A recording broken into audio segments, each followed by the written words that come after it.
우리 옆 사람과 우리 인사 나누겠습니다. 예수님 잘 믿읍시다. 이렇게 할까요?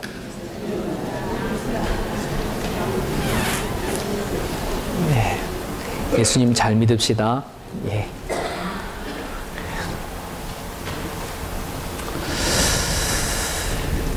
여러분, 가톨릭하고 개신교회는 본질적인 차이가 좀 있습니다. 가톨릭은 예전과 전통을 되게 중요시 여깁니다. 그래서 들어가게 되면 되게 그 건물 자체가 주는 중압감도 있고, 또 신부들이 젖천 입고 나오지 않죠. 뭐 아주 화려한 옷을 입고 머리에도 쓰고, 예전을 드릴 때에 뭐를 어떻게 하고, 그러니까 되게 동선 하나하나, 옷 입는 거 하나하나 되게 그 중요시 여깁니다. 그렇기 때문에 그들은 얼마나 정성을 들어가느냐, 어떻게 행하느냐, 그거 되게 중요시 많이 여기죠. 하지만 개신교는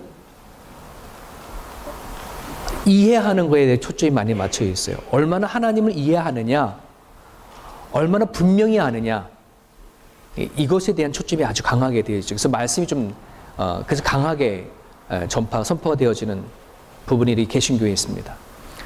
그래서 우리들에게는 하나님의 말씀이 나에게 있냐 없냐, 이거 되게 중요한 부분들이에요. 하나님 말씀이 내 안에 있는 것을 가지고 나는 그리스도의 생명을 얻었다, 그렇지 못하다, 이렇게 얘기를 하거든요. 근데 여러분, 우리가 살아가다 보면, 특히 신앙생활 하다 보면은 설교 많이 듣잖아요. 여러분, 제 설교를 얼마나 들으셨습니까? 11년째인데 아마 11년 전부터 계속 들어온 분들도 계시는데, 설교 듣지, 어떤 분은 성경도 읽어요. 그리고 또 서로 대화하는 과정 가운데 하나님의 말씀을 인용해서 얘기도 하게 되어지죠. 자, 그러면 그 사람에겐 하나님의 말씀이 있는 걸까요? 없는 걸까요? 하나님의 말씀이 있다 없다를 여러분 무엇을 가지고 압니까? 그것을 결정하는 것은 내가 단지 하나님에 대해서 아는 것과 틀려요. 하나님의 말씀이 내한테 있다 없다를 하나님에 관해서 나는 안다, 하나님 아는 지식이 있다, 그래서 이걸 가지고 얘기하는 것을 가지고 하나님이 있다를, 말씀이 있다 없다를 얘기하는 게 아니에요. 하나님의 말씀으로 나를 비춰보는 적용이 있어야 돼요. 하나님의 말씀으로 내 마음을 비춰보느냐, 적용하느냐, 하나님의 말씀으로 내 환경과 상황을 비춰보느냐, 하나님의 말씀으로 내가 내 안에 있는 이 마음을 극복하려고 하느냐, 상황과 환경을 이겨나가려고 하느냐 하는 사람에게는 뭐가 있는 거예요? 하나님의 말씀이 있는 거예요. 그렇지 않은 거는 내가 예를 들어 어떠한 문제가 생기고 여러 가지의 사람의 관계성이 틀어져 가고 나 생각하지 못했던 일이 딱 닥쳤을 때에 하나님의 말씀이 적용되지 아니한 채 그냥 내 생각과 마음의 감정이 빠르게 먼저 가는 것은 뭐가 없는 거예요. 말씀은 들은 거는 있고 아는 거는 있지만 내 안에 있다 없다? 없어요. 여러분 10년 이상 신앙생활에 오시고 말씀도 많이 듣고 하지만 과연 여러분들에게는 평소에 살아갈 때에 하나님의 말씀이 얼마나 여러분 마음 가운데, 생각 가운데 꿈틀거려서 살아갈 삶의 현장 가운데에 적용하고 또 그 말씀을 갖고 한번 이겨보려고 노력하고 하시는 것이 있나요? 여러분 두레교 성도들에게는 그 말씀이 있기를 주님의 이름으로 축원합니다. 아는 게 문제가 아니에요. 성경 공부를 많이 해서 누구의 아들 누구냐 이거 아는 게 중요한 게 아니에요.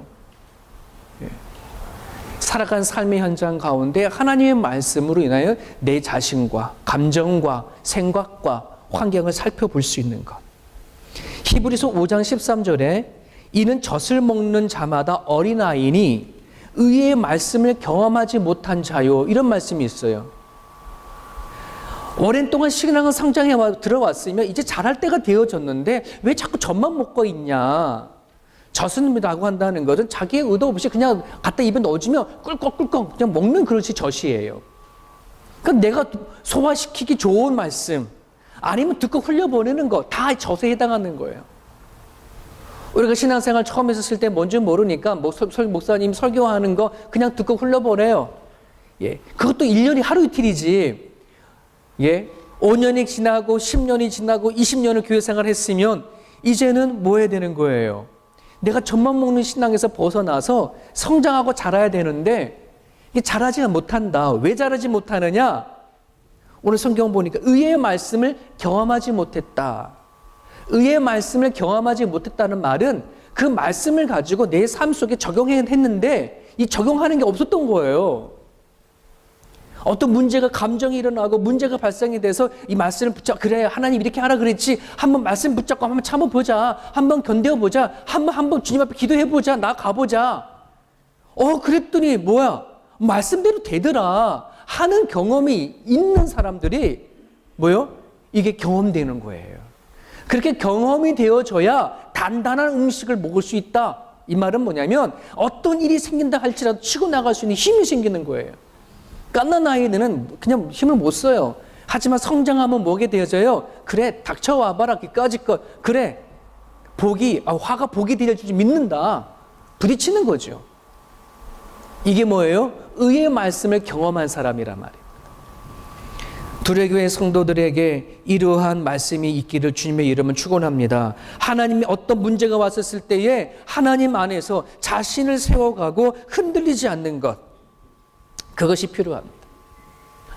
자, 그러면 어떤 문제와 상황에 왔었을 때에 하나님을 붙잡고 나를 붙잡지 않는 방법이 과연 뭘까? 어떻게 하면 그런 게 생길 건가? 그걸 결정하는 힘이 어디 있느냐? 하나님이 과연 나에게 어떤 분이냐 하는 이 정체성이 있어야 돼요. 하나님이 여러분들에게 어떤 분입니까? 아니, 일반 객관적으로 하나님이 이렇다라고 성경에서 말하는 하나님이 아니라 진짜 나에게 하나님은 누구냐 하는 그것이 있어야 돼요. 이것이 없으면은요, 안 돼요. 백날 여러분들이 그냥 교회 다녀보세요. 하나님이 나에게 어떤 하나님이냐, 이것이 대답할 답이 없으면 우리는 그냥 교회를 다니는 거예요.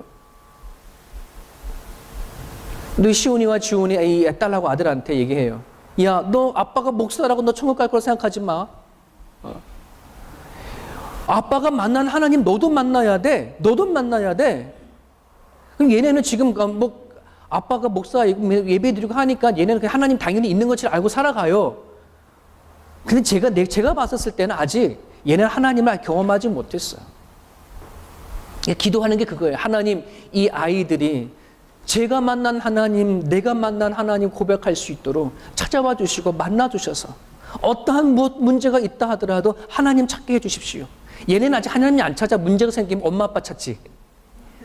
그죠? 엄마 아빠 찾지 하나님 안 찾아요. 하나님 믿는다고 얘기를 해. 그래서 물어봐. 야, 너 시험 닥치거나 여러 가지 어려움 당하면 너 제일 먼저 생각나는 게 누구야? 엄마. 하나님이어야 돼. 아직 하나님 경험이 없는 것. 여러분들에게 하나님은 어떤 분이십니까? 어떤 문제가 생기고 어려움 생기면 하나님 먼저 찾으십니까? 시편에 보면 다윗이 하나님을 향해서 이렇게 고백합니다. 하나님은 나의 피난처시요, 나의 요새시요, 나의 반석이시요, 나를 건지시는 분이십니다 라고 그렇게 고백을 합니다. 자, 그러면 이 다윗의 고백은 책상에 머리에 앉아가지고 과연 하나님이 어떤가 성경을 봤더니 그렇하더라. 그래, 하나님은 그렇게 해서 노래를 하는 건가요? 아니에요. 시적인 표현으로 하나님 앞에 기도할 때 사용하는 그런 단어가 아니에요. 실질적으로, 현실적으로 다윗이 살아왔었을 때, 어렸을 때 하나님 가운데 살아왔었을 때 경험했는데 하나님이 그런 분이구나 경험해서 나온 거예요. 여러분들이 누군가가 당신이 교회 다니잖아요. 당신이 믿는 하나님은 누구예요? 또 여러분 아내나 남편이나 자녀들이 아빠의 하나님은 누구야? 엄마의 하나님은 어떤 분이야? 라고 질문을 한다면 성경에 있는 말을 가지고 하나님 이런 분이야 저런 분이야 아니에요. 그렇게 말하면 안 돼요. 나의 하나님은 이런 분이야. 나를 만나주신 분은 이런 분이야. 나를 찾아와 나를 변화시킨 분은 하나님은 이런 분이야 라고 자신 있게 말할 수 있기를 주님을 축복합니다.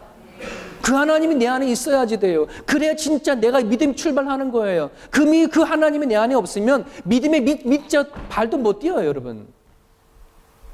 내가 하나님 앞에 하나님 나한테 누구냐 이게 먼저 결정되어줘야지. 내가 정말 죽기 살기로 교회를 나가고 죽기 살기로 헌신하고 봉사도 하는 것이지, 이 하나님이 내한테 없으면 그냥 끌려다니는 신앙이에요. 그러지 않기를 주님의 이름으로 축복하는 거예요.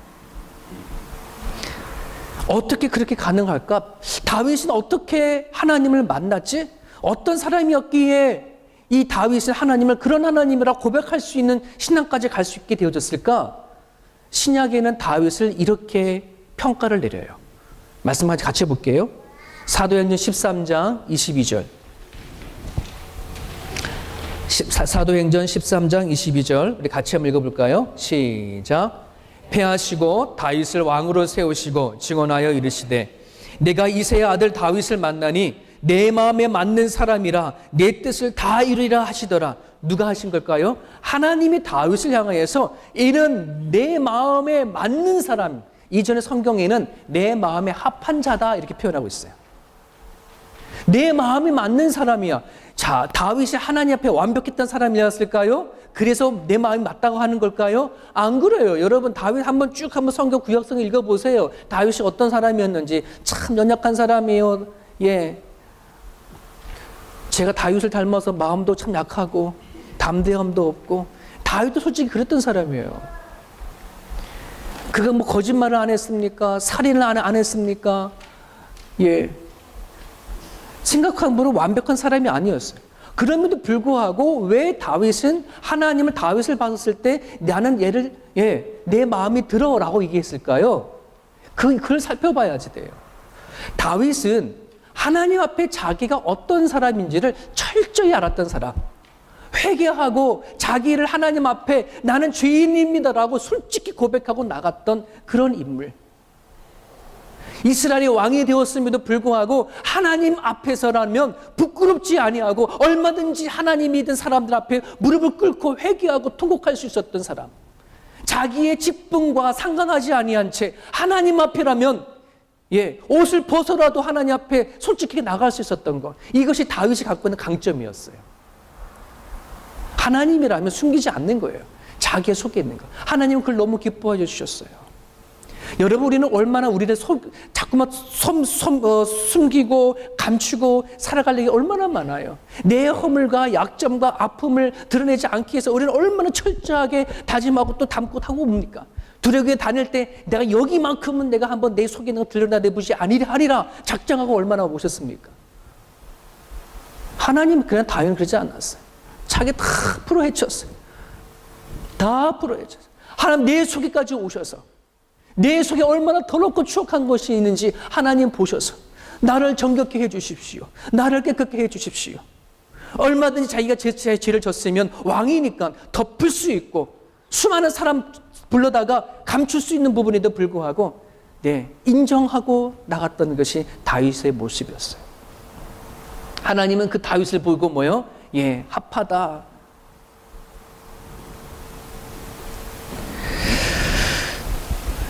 사랑하는 여러분, 하나님은 우리에게 완벽을 요구하지 않아요. 여러분의 완벽한 삶을 요구하지 않아요. 하나님 앞에 내가 어떤 존재인지 깨닫고 하나님 앞에 엎드리기를 원하시는 것.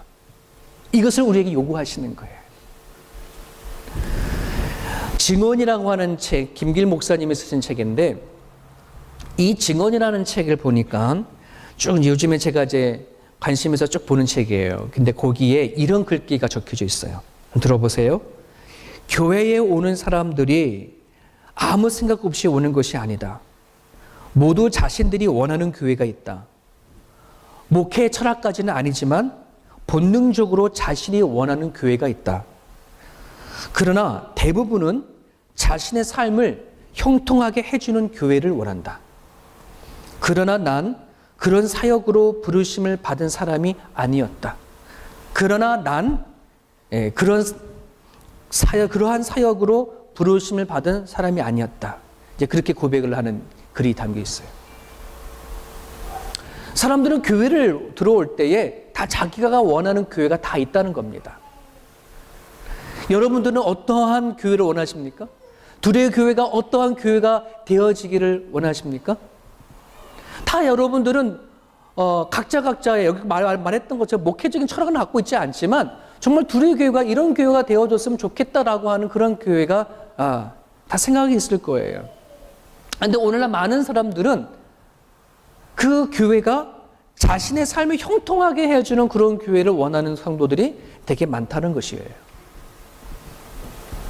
만약에 여러분, 그렇다면 만약에 이 교회가 여러분이 살아가는데 형통한 삶을 제공해 주지 아니하면 어떻게 하겠습니까? 여러분들이 교회를 둘의 교회를 다 다니는데 정말 교회에서 다니면 다닐수록 잠깐만 문제가 꼬여진다면, 경제적으로 어려워진다면, 부부 관계가 해결되지 않고 자꾸만 안 좋아진다면, 그 여러분 어떻게 하시겠습니까?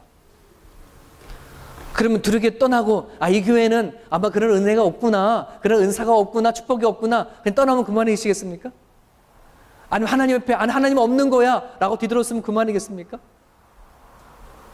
여러분, 우리가 교회를 다니는 사람들, 여러분 지금부터 교회 신앙생활 할 때부터 지금까지 여러분 삶들은 이전보다 훨씬 더 나아진 삶을 살아가고 있습니까? 돈 더 많이 벌으셨습니까?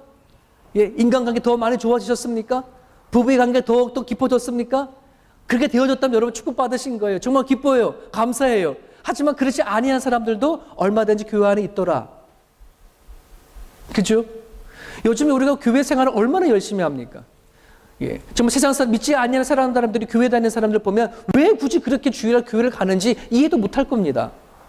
일주일 동안 일하시고 나서는 그 주일날 하루 쉬는 날 시간인데 얼마나 할 일 많아요. 못했던 골프도 같이 칠 수도 있는 것이고, 그죠? 좀 쉴 수도 있는 거, 아이가 못 놀았던 같이 놀아줄 수도 있는 것이고, 얼마나 금쪽 같은 시간입니까? 여러분 특히 2부 예배 나오시는 분 대단하신 분입니다. 아침에 11시 예배지만 10시부터 나오면 예배 드리고 최고 하루에 3시간은 낭비가 되잖아요.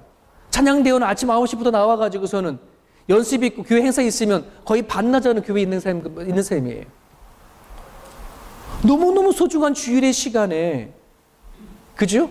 우리 그렇게 하나님 앞에 예배 드리고 헌신하고 봉사를 하는데 우리의 삶이 그런데 더 나아지지 않는다면 어떡하시겠습니까? 교회 생활을 같이 해 나가는데 내가 열심히 봉사하고 헌신하는데 교인들이 나를 인정하지 아니하면, 나를 알아주지 아니하면 여러분 어떡하시겠습니까?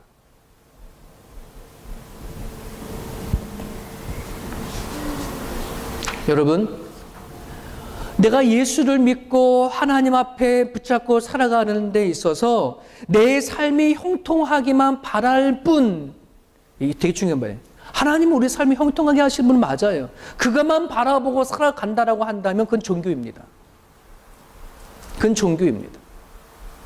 오늘 바울이 얘기했던 것처럼 이 당시의 율법주의자와 반도덕주의자들을 향하여서 그들의 배는 신이요 그들의 영광은 부끄러움이다 한 것처럼 오늘 내가 단지 하나님만을 그렇게 내 삶이 형통하게 하시는 분이 하나님이다라고 하는 것만 바라보면 하나님은 단지 내가 믿는 하나의 배를 위한 신밖에 되지가 않아요. 내가 교회를 다니고 헌신하고 희생하고 봉사하는 것이 하나님께 하는 것이 아니라 사람을 향한 것이라고 한다면 그 또한 하나의 종교밖에 되지가 않아요. 사람에게 얻는 보상, 사람에게 얻는 영광, 이건 그냥 부끄러운 뿐일 수 있어요. 기독교는 복음입니다. 기독교는 은혜입니다. 누누이 말씀드리지만 기독교는 종교가 아니에요. 복음이에요. 은혜예요. 하나님 나를 찾아와서 구원해 주신 것부터 출발하는 것이 바로 기독교입니다. 동의하시면 아멘 하십시오. 왜? 기독교는 거기에요, 여러분. 혹시 여러분들 가운데에 기독교 또 하나의 종교로서 여러분들이 그렇게 내가 교회를 다니다 보면 하나님 날 축복해 주겠지, 그렇게 신앙생활 하신 분들 기억하세요. 하나님이 날 찾아오는 은혜를 먼저 기억해야 돼요. 하나님이 나한테 어떤 분이신지를 먼저 붙잡을 수 있어야 돼요. 그래야 신앙이 출발되어진다는 사실이에요. 여러분, 오늘 17절에 바울이 이렇게 얘기를 합니다. 형제들아, 너희는 함께 나를 본받으라. 그리고 너희가 우리를 본받는 것처럼 그와 같이 행하는 자들을 눈여겨봐라. 바울이 뭐라냐면 나를 본받으라. 여러분, 이런 말씀을 이렇게 하면 많은 사람들은 야, 바울 되게 몰랐는데 되게 건방지네, 되게 교만하네, 아마 이렇게 생각할 수도 있어요. 여러분, 자기의 삶을 가지고 나를 본받아 라고 자신 있게 말할 수 있는 사람이 몇이나 될까요? 지금 바울은 하나님을 자기처럼 믿어, 나처럼 하나님 믿어야 돼, 지금 그런 마음을 가지고 얘기를 하는 걸까요? 그런 내용이 아니에요. 이 바울이 나를 본받아라 하는 그 메시지는 내가 지금 하나님 잘 믿고 있으니까 나처럼 믿어야지 복받고, 나처럼 믿어야 이게 그 얘기가 아니에요. 바울이 쓴 서신 편지들을 보게 되어지면 바울은 편지마다 무엇을 주장하냐면 내가 사도 되어진 것에 대해서 변호하고 주장하는 내용이 가득해요. 여러분, 성경에서 말하는 사도는요, 예수님이 직접 불러서 제자가 되어져서 같이 먹고 3년 동안 지내면서 복음을 받아들인 사람을 사도라 얘기를 하거든요. 근데 바울은 예수님이 살아계셨을 때의 부름을 받은 게 아니잖아요. 그죠? 3년 동안 같이 지낸 사람이 바울이 아니었단 말이에요. 예수님이 부활하시고 승천하신 다음에 다메섹 도상에 가는 길에 하늘에 계신 예수님 찾아와서 만난 거거든요. 근데 바울은 자기를 사도라 얘기하는 거예요. 근데 사도 되어진 것을 증명을 하는데 어떻게 하냐 그러면 이렇게 얘기를 하는 거예요. 말로 하는 게 아니에요. 하나님 날 찾아와서 나를 만나주시고 나를 가르쳐 줬으니까 나 예수님을 전하니까 나도 사도야, 이렇게 그것 때문에 주장하는 것이 아니라 예수님의 제자 사도들이 예수님과 같이 지내고 성령을 충만해져서 그들이 하나같이 다 어떻게 했어요? 복음 들고 삶의 현장 가운데 가서 죽으면 죽으리라라고 그렇게 복음을 전했어요. 말로만 한 게 아니란 말이에요. 삶으로 살았단 말이에요. 바울이 지금 자기를 그렇게 변호하는 거예요. 나는 말로만 하는 게 아니야. 나는 지금 어디를 가냐 그러면 예수님의 사도들처럼 나도 죽으면 자리에 나도 간다. 욕먹는 자리에 간다. 남들이 가지 아니하는 오해받는 자리, 남의 헌신하는 자리에, 손해보는 자리에 나도 가고 있어. 나를 본받아, 나를 따라와. 이 얘기인 거예요, 여러분. 이해되셨습니까? 여러분, 지금 바울은 하나님을 믿으면서 말로만 예수 믿으라 하는 얘기가 아니에요. 말로만 하나님 나라를 전하는 게 아니라 하나님의 나라를 전하면서 삶으로 그 자리까지 가는 거를 얘기를 하는 거예요. 오해받는 자리, 남이 가지 않는 자리, 욕먹을 거 뻔히 알며 가는 자리, 죽을 거 뻔히 알고 가는 자리. 바울은 그 자리를 기꺼이 마땅히 갔단 말이에요. 그거를 보고서 따라와라, 나를 본받아, 이런 말입니다. 당시 율법주의자들과 영주주의자들은요, 그러지 않았어요. 입으로만 이런 것 저런 것 법을 가지고 이렇게 하면 너는 잘한 거고 이렇게 하면 나쁜 거야, 비판하고 지적만 말로 하는 것이지 삶은 전혀 하나님께 원하는 자리에 가지 않았단 말이에요. 그들을 지금 비판하고 있는 거예요. 그들을 향해서 그들은 그리스도의 십자가의 원수다까지 그렇게 표현을 하고 있는 것이에요. 여러분, 실질적으로 우리가 종교적으로 신앙생활을 하게 되어지면요, 여러분, 교회를 다니면서 오해를 받는데 그 교회 다니야겠습니까? 여러분, 교회를 다니면서 오해 안 받는 경우 있습니까? 교회를 다니면서 욕 안 먹고 다닐 수 있습니까? 여러분, 교회를 다니면서 안 억울한 적 여러분들이 있으셨습니까? 여러분, 우리가 하나님을 우리가 믿고 나아갈 때에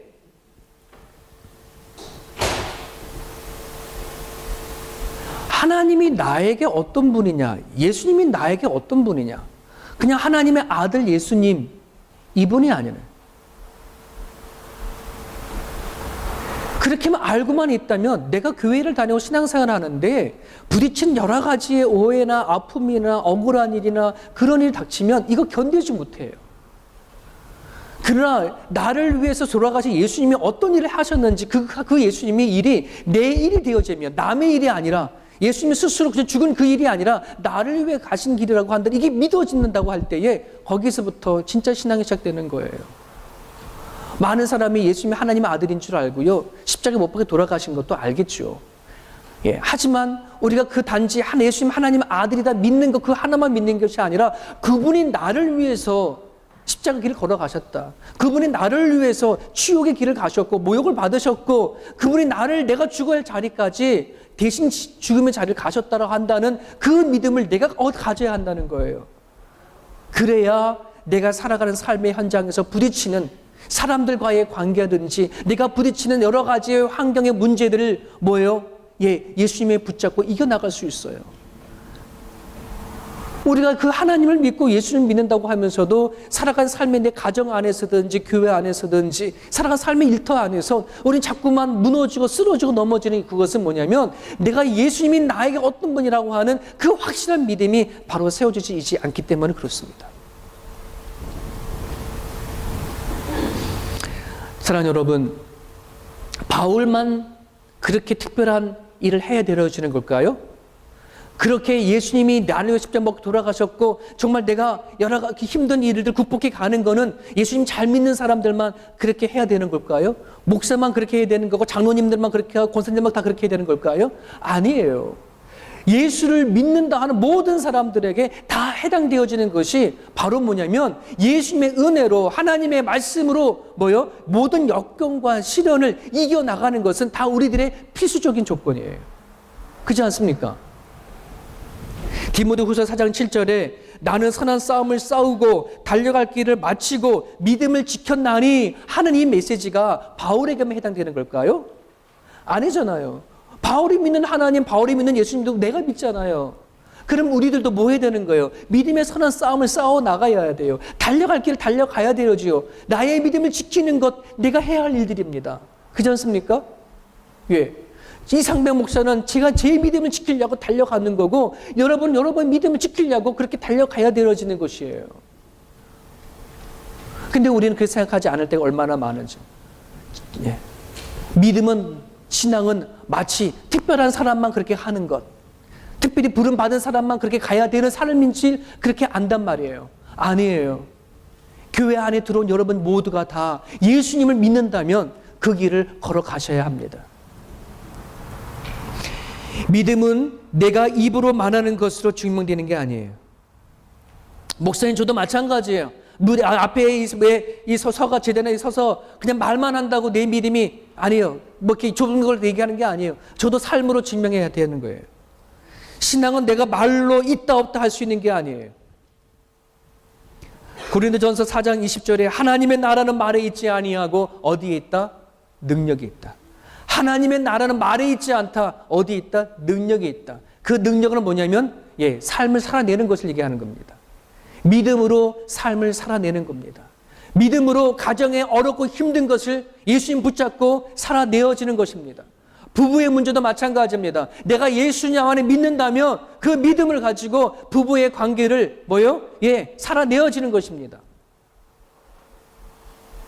근데 우리는 그 싸움을 하지 않지요.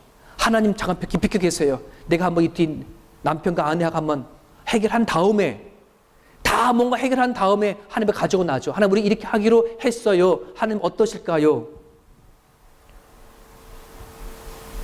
이게 부부의 문제뿐만 아니라 살아가는 삶의 모든 방식이 그래요. 먼저 본인들이 다 계산하고 다 해놓고서는 하나님 어떠세요? 이 길이 맞아요? 저 길이 맞아요? 하나님과 한 번도 의논하지 아니하고 아픔의 자리에 모시지 아니하고 싸움의 자리에 모시지 아니한지. 그죠? 사랑하는 여러분, 삶은 믿음은 살아내는 거예요. 삶의 현장에 말씀을 붙잡고 가지고 나오는 거예요. 씨름하고 견뎌내어지는 거예요. 오늘 본문에 등장하고 있는 그리스도의 십자가의 원수들은 그들이 자기의 의를 가지고 하나님의 은혜를 방해했던 율법주의자들과 반도덕주의자들이었다면 오늘 우리들의 그리스도의 십자가의 원수가 되는 것은 남도 아니라 내 안에 있습니다. 말씀을 받았지만 살아내려고 하지 않는 마음, 말씀을 받았지만 삶으로 실천하지 아니하는 나태된 마음이 오늘 우리의 마음에 있습니다. 인터넷 기사를 읽다가 이런 글을 읽었어요. 초중고생 체격은 커졌지만 체력은 떨어졌다. 한국에 있는 아이들 얘기를 하는 건데 초등학교, 중학교, 고등학교 아이들의 체격은 좋아졌어요. 키도 훨씬 평균적으로 훨씬 커졌고 힘도 좋아졌어요. 하지만 뭐가 약하더라? 체력이 약하더라. 보는 시력이 맨날 게임만 하다 보니까 시력이 약하고 달리기도 제대로 하지 못하고 왜요? 몸은 커졌는데 자기 역할을 못하는 거예요. 오늘 우리들의 신앙도 마치 그런 것처럼 보여져요. 교회가 많아졌어요. 성도들도 많아졌어요. 겉으로 봤을 때는 옛날보다 우리 현대 기독교가 더 풍성해지고 화려해진 것처럼 보이지만 과연 우리의 영성은 더 단단해졌나요? 우리 옛날에 어르신들 신앙생활 하면서 정말 히터도 없고 에어컨도 없는 그 냉방 교회 안에서 무릎을 꿇고 기도하며 지켰던 그들의 신앙에 비하면 우리의 지금 신앙은 어떨까요? 너무 형편이 없어요. 작은 것 하나에도 확 넘어져 버리고 작은 문제 앞에도 확 꺾어져 버리는 우리들의 신앙들. 옛날 어른들은 그러지 않았단 말이에요.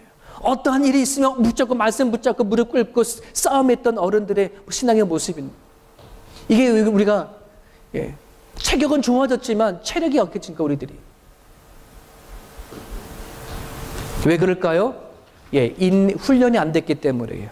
체격은 좋은데 훈련하지 아니하면, 내가 운동하지 아니하면 체력을 길러주지 못하는 것처럼 영성도 똑같습니다. 영성도요, 우리가 인내하지 아니하면, 참고 견뎌내지 아니하면 우리의 영성은 성장하지 못해요. 힘을 얻지 못해요. 누가복음 21장 19절 너희의 인내로 너희의 영혼을 얻으리라. 너희가 인내로, 너희가 참고 견뎌내므로 너희가 영혼을 얻는다 하는 그런 메시지가 있어요. 오늘 저는 여러분들이나 살아가는 가정 가운데에 수많은 연단이 있어요. 살아가는 삶의 가정 가운데 포기하고 싶은 일들이 얼마나 많고 끊어보고 싶은 일들이 얼마나 많아요. 그럼에도 불구하고 예수님 붙잡고 그 상황 가운데 끌고 와서 견디었고 참고 하나님께서 어떻게 변화시키고 어떻게 역전시켜 가는지 붙잡고 기도할 수 있기를 주님이라 축복합니다. 오늘 바울이 권면합니다. 주 안에 서라. 주 안에 흔들리지 말아라. 이런 얘기인 거예요. 그렇게 하려면 우리는 연단해야 돼요. 훈련해야 돼요. 참고 인내하는 것을 견뎌내야 돼요. 예수님 때문에 참아내야 합니다. 예수님 때문에 이겨내야 합니다. 사람은 그걸 몰라요. 하지만 하나님은 아십니다. 오늘 저나 여러분들이나 오늘 말씀 여러분을 붙잡으시고 살아가는 날 동안에 우리 부딪히는 수많은 그 환경 가운데 하나님 안에서 단단히 붙어 있을 수 있기를 주님의 이름으로 축복합니다. 기도하겠습니다.